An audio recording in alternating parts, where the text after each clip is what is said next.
I'm John Jeffs from Australia. Everybody knows me as JJ. First stud I ever worked for was Tyreel, the original Tyreel in Sydney, owned by the late Jim Fleming. And the stud manager was John Vincent. And somebody would sing out John.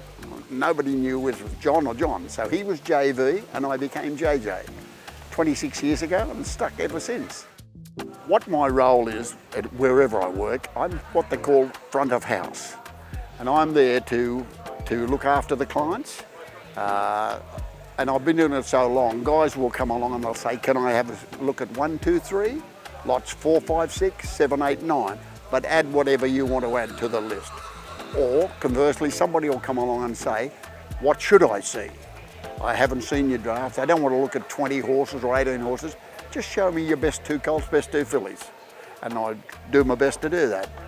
I'm with now Milan Park in New Zealand. Love working for Tony Ryder. I've been working for him since 2019. And I was working for another stud in New Zealand, and Tony came to me and said, would you consider coming working for Milan Park?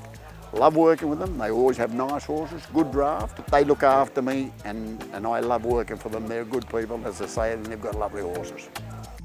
I originally started with the late Jim Fleming with Tyreel, and he only had 30 mares and they were all Group 1 mares. In fact, I started off, he called me in 1998, he said, JJ, what do you do nowadays? I said, and my background is looking after racetracks. I looked after racetracks for 40 years.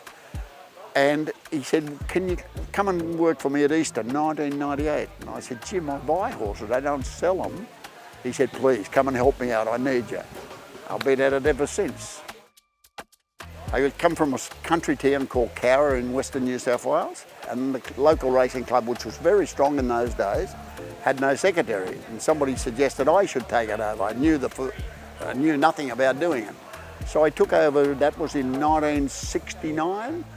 And then in the finish, within 2 years, I had 5 clubs within a radius of 100 miles, and I run them all.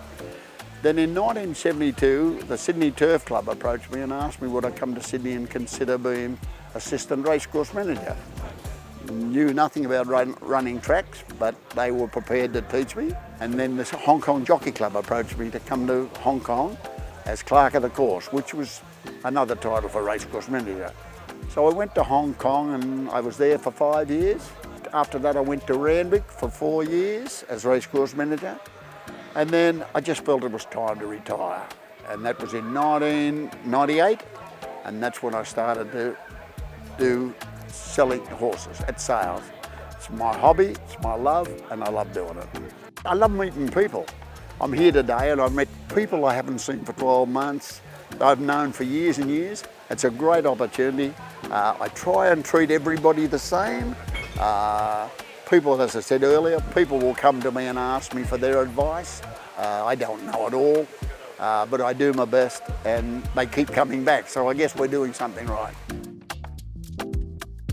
It has to look like an athlete. It has to look like a racehorse. I'll never forget, I sold a horse in Sydney years ago by Danehill, called Danehill Express. Still probably the best horse I ever sold.